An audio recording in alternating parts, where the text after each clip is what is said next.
저와 여러분이 가지고 계신 성경책 신약성경 54페이지부터 시작되는 오늘의 본문 말씀 마가복음 1장 29절에서 39절의 말씀을 저와 여러분이 한 절씩 교독하고 마지막 39절은 같이 읽도록 하겠습니다. 말씀을 봉독합니다. 회당에서 나와 곧 야고보와 요한과 함께 시몬과 안드레의 집에 들어가시니 시몬의 장모가 열병으로 누워있는지라 사람들이 곧 여자의 뼈에 예수께 여짜오되 나아가서 그 손을 잡아 일으키시니 열병이 떠나고 여자가 그들에게 수종드니라. 저물어 해질 때에 모든 병자와 귀신 들린 자를 예수께 데려오니 온 동네가 그 문 앞에 모였더라. 예수께서 각종 병이 든 많은 사람을 고치시며 많은 귀신을 내쫓으시되 귀신이 자기를 알므로 그 말하는 것을 허락하지 아니하시니라. 새벽 아직도 밝기 전에 예수께서 일어나 나아가 한적한 곳으로 가사 거기서 기도하시더니 시몬과 및 그와 함께 있는 자들이 예수의 뒤를 따라가 만나서 이르되 모든 사람이 주를 찾나이다. 이르시되 우리가 다른 가까운 마을들로 가자. 거기서도 전도하리니 내가 이를 위하여 만들어 하시고. 같이 읽습니다. 이에 온 갈릴리에 다니시며 그들의 여러 회당에서 전도하시고 또 귀신들을 내쫓으시더라. 아멘. 오늘 본문의 말씀으로 내가 이를 위하여 왔노라 라는 제목으로 말씀을 전합니다. 마가가 이 복음서를 통해서 예수님의 정체성을 사람들에게 설명할 때 먼저는 이제 세례 요한의 증거를 통해서 예수님의 정체성을 말하고요. 또 세례 요한에게 세례를 받을 때에 하늘로부터 소리가 나고 또 비둘기 같은 성령이 예수님께 임재하는 것을 거기에 모인 사람들이 봤습니다. 그런데 그 현장에 있었던 사람들 외에는 사실 또 예수님에 대해서 잘 몰라요. 그래서 지금 오늘 여러분들이 읽으시는 이 본문 그리고 예수님께서 세례를 받으신 이후에 귀신 들린 자를 쫓아내는 장면들을 통해서 이 귀신이 예수님의 정체성을 어떻게 설명했다고요? 귀신같이 설명한 거예요. 너무나도 잘 알고 정확하게 예수님의 정체성을.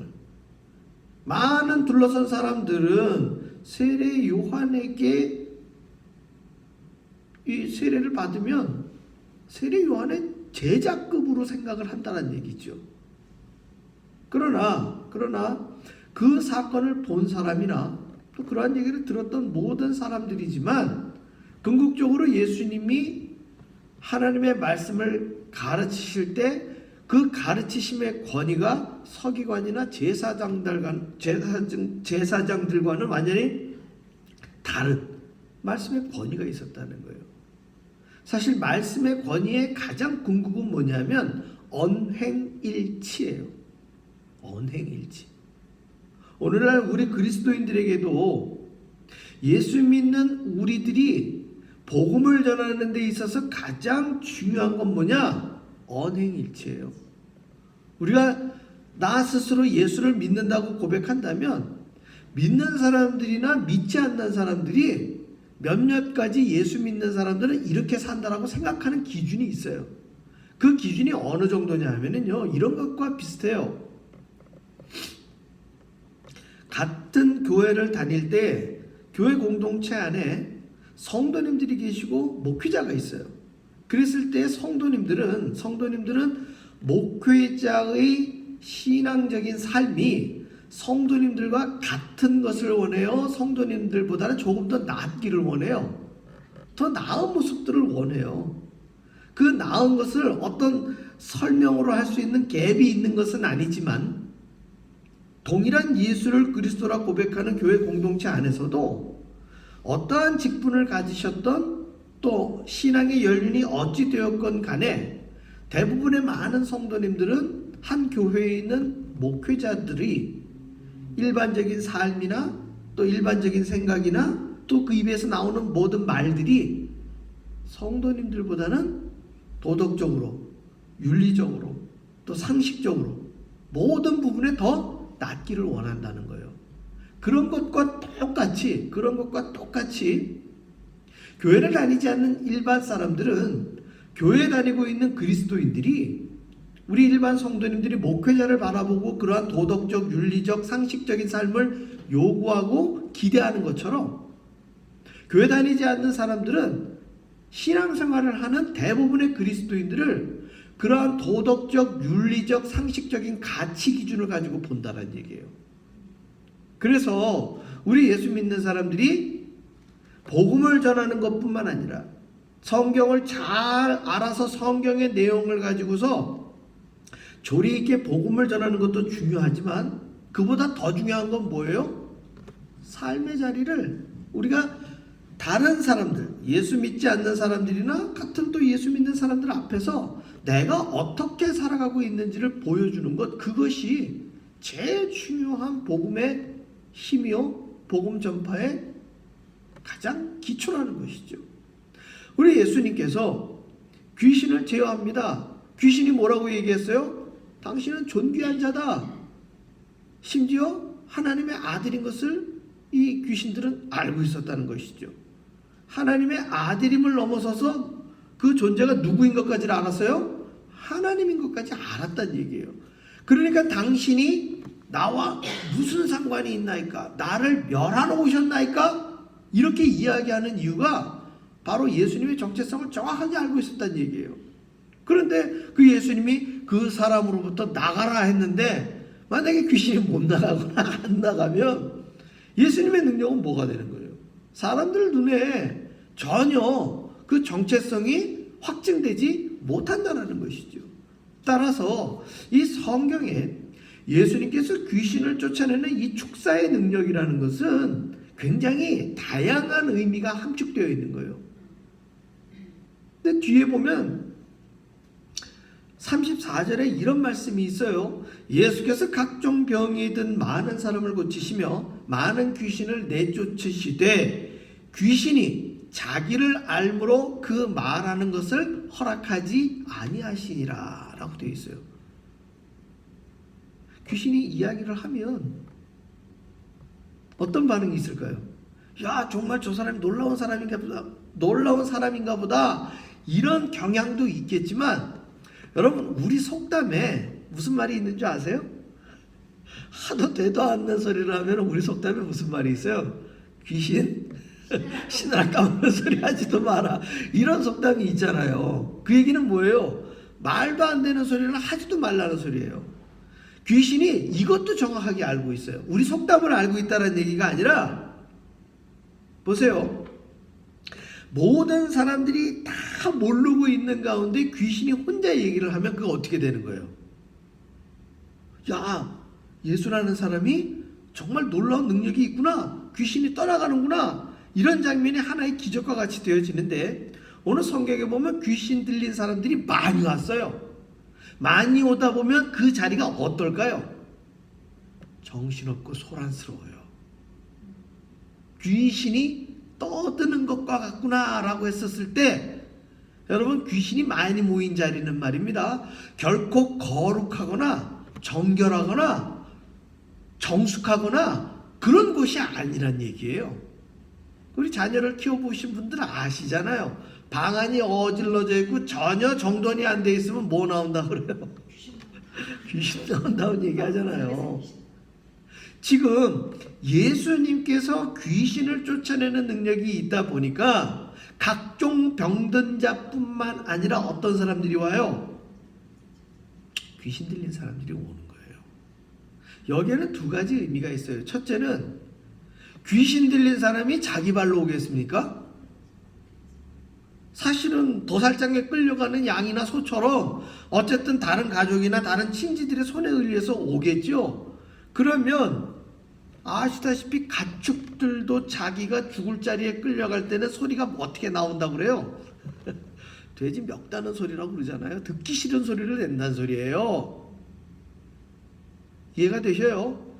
그래서 여기 예수님께서 귀신이 자기를 알므로 그 말하는 것을 허락하지 아니하신다라는 이 구절 하나는 귀신들이 예수님의 정체성을 증거하는 어떤 증언하는 그러한 소리들 뿐만 아니라 그 자리를 어떻게 만들어요? 소란스럽고 정신없이 만들고 거룩하지 못하게 만든다는 얘기예요.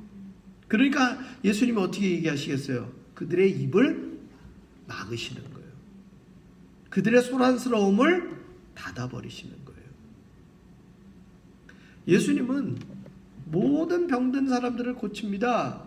그랬을 때 35절에 보면은 그러한 일을 마치시고 밤늦게까지 그 일을 하셨을 터인데 그 새벽에 일어나서 한적한 곳에 가서 기도를 합니다. 36절만 딱 띄워놓고 보면 어떤 느낌이 와요? 시몬과 및 그와 함께 있는 자들이 예수의 뒤를 따라가.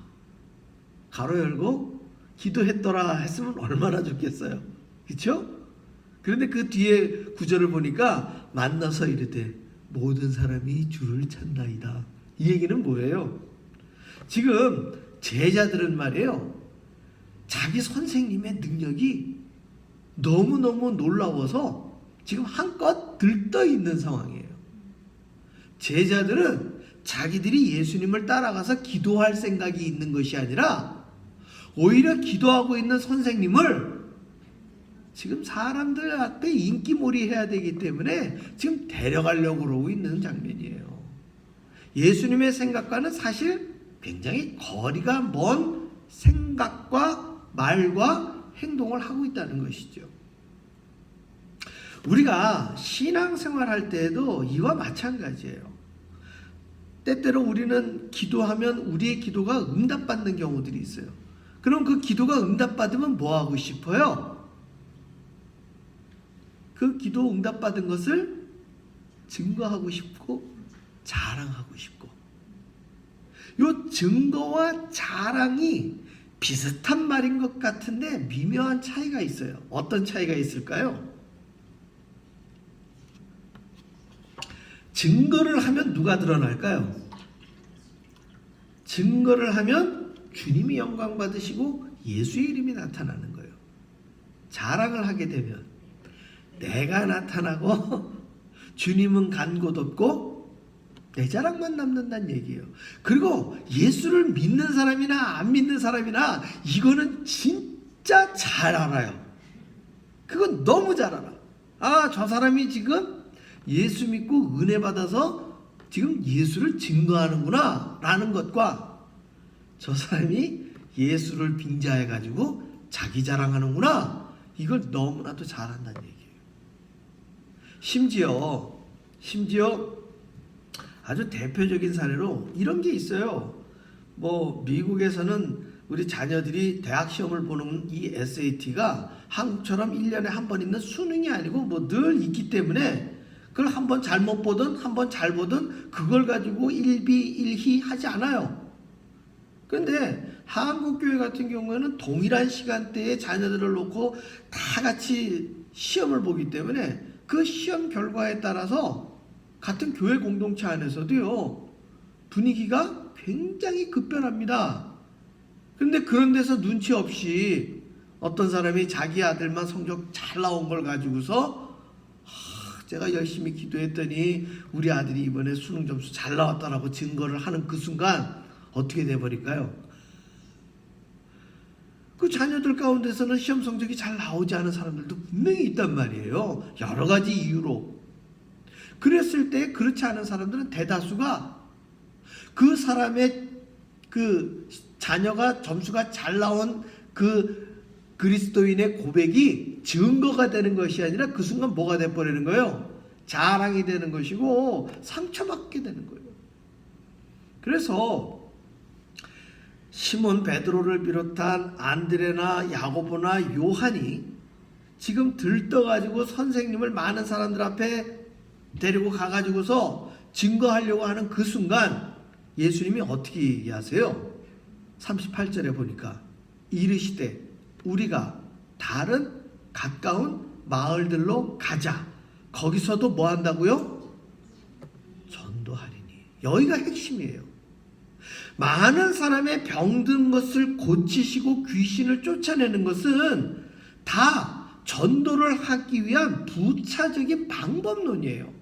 예수님의 본질적인 목적은 뭡니까? 하나님의 복음을 전하는 것이 본질이에요. 심지어 예수님의 목적이 뭐래요? 오늘 말씀의 제목, 내가 이를 위하여 왔노라. 뭐하러 오셨단 얘기예요? 전도하러 오신 거예요. 전도하러. 하나님의 도를 선포하고 하나님의 도를 믿고 그 하나님의 도를 알고 믿는 자들에게는 결론적으로 말씀드리면 예수님만 병을 고치시고 귀신을 쫓아내는 것이 아니라 이 말씀을 믿고 증거하는 이들에게는 이와 같은 동일한 능력이 나타난다는 거예요. 할렐루야. 그래서 우리는 예수를 믿고 내가 잘된 것에 인하여, 내가 좋은 결과를 얻은 것으로 인하여, 내가 코로나 상황 가운데서 영육 강건하게 사는 것으로 인하여, 내가 많은 사람들이 직장이나 인컴이 쪼들리는 가운데서도 나는 장사가 잘 되고 사업이 잘 되고 나라에서 주는 돈으로 인하여 이전보다 부한 것에 대하여 만족하고 노래하는 것이 아니라, 나는 이 시간들 속에서 모두가 코로나 블루로 힘들고 어려운 시간들을 살아가고 있다고 하는 이 시간들 속에서 나는 무엇으로 기뻐하고 나는 무엇을 증거하고 정말 무엇을 가지고 예수의 이름을 나타내는가, 이것을 코란데요. 하나님 앞에서 말씀의 거울을 통해 나를 비춰보란 얘기예요. 나를 비춰보란 얘기예요. 오늘 하루도 과연 나는 그리스도인답게 언행일치의 삶을 살았는가? 나는 그리스도의 제자로서 복음을 전파하는 삶을 살았는가? 나는 정말 예수님처럼 한적한 곳에 나가서 기도하였는가? 이거 정말 우리에게 중요한 메시지예요. 제자들은 예수님이 병 고치고 귀신 떠나보내는 능력으로 말미암아 자기들은 그냥 쳐다보면서 예수님 곁에 있었는데 괜히 자기들이 잘 차려온 밥상에 숟가락 하나 얹어놓고서는 좋아하고 있는 것과 다를 바가 없다는 거예요. 예수님을 그렇게 따라갔으면 뭐 해야 돼요? 기도해야 되는 건데 기도하고 있는 예수님을 오히려 데리고 사람들이 있는 데로 데리고 가려고 그러잖아요. 내가 이를 위하여 왔노라. 여러분들은 예배의 자리에 왜 오셨습니까? 여러분들은 기도의 자리에 왜 나아가십니까? 왜 우리는 말씀을 봐야 합니까? 이를 위하여 왔기 때문에. 결론적으로 얘기하면 뭐라고요? 우리는 전도하기 위해서 왔다는 거예요. 전도하기 위해서 예수를 믿는다는 거예요. 전도하기 위해서 구원과 영생의 선물을 하나님은 예수님을 통해 우리에게 주셨다는 거예요. 결국 이에 온 갈릴리에 다니시며 그들의 여러 회당에서 전도하시고 또 귀신들을 내쫓으시더라. 사랑하는 성도 여러분, 저와 여러분의 삶의 자리에서 이것이 그대로 이어져야 되는 거예요. 온 페이비를 다니면서, 온 클린턴을 다니면서, 온 샌포드를 다니면서 그들의 사업장과 그들의 교회와 그들의 가정과 그들의 방문한 친지들의 집 안에서 복음을 전도하고, 여러분 지금 자꾸 귀신 하니까 우리가 고스트 많이 생각하는데 아까 말씀드린 거에 답이 나와 있어요. 귀신이 있는 곳은 소란스럽다, 정숙하다? 소란스럽다. 사람들의 세상 언어로 소란스러운 곳에 가서 우리는 예수의 복음으로 조용하게 만들고, 정신없는 세상 것들에 휘둘려서 본질도 모르고 진리도 모르는 사람들 앞에 예수 복음으로 말미암아 우리의 삶의 갈 길이 무엇인지를 보여주고 제시하고 선포하는 것이 우리들의 목적이라는 거예요.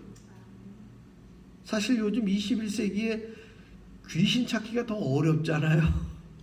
귀신 들린 사람 주변에서 혹 보신 적 있으세요? 제가 아직 여기 지금 페이필에 지금 9년 지내는 동안 누가 귀신 들렸다 얘기를 아직 한 번도 못 들었어요. 그래서 괜히 귀신 들린 사람을 찾으러 가려고 애쓰지 마시고, 아까 말씀드린 대로 정리정돈되어 있지 않은 나의 주변을 어떻게 해야 돼요? 정리하고 세상의 것들로 소란스럽고 떠드는 곳에 가서 복음을 전파함으로 말미암아 정숙하게 만들고, 내 세상 자랑, 안목의 정욕, 육체의 정욕, 이생의 자랑으로 떠들고 있는 사람들 앞에 예수 복음으로 말미암아 예수 자랑하고 예수 증거하는 우리들의 삶이 된다면 예수님께서 내가 이를 위하여 왔노라 라고 고백하신 것처럼 우리 역시도 내가 이것으로 인하여 예수 믿습니다. 내가 이를 위하여 이 직장에 다니고 있는 것입니다. 내가 이를 위하여 예찬교회에서 예수님을 찬양합니다. 증거할 수 있는 저와 여러분의 삶이 되시기를 주의 이름으로 축복합니다. 기도하겠습니다. 할렐루야. 아버지 하나님, 우리의 삶의 자리가 정말 주님 기뻐하시는 삶의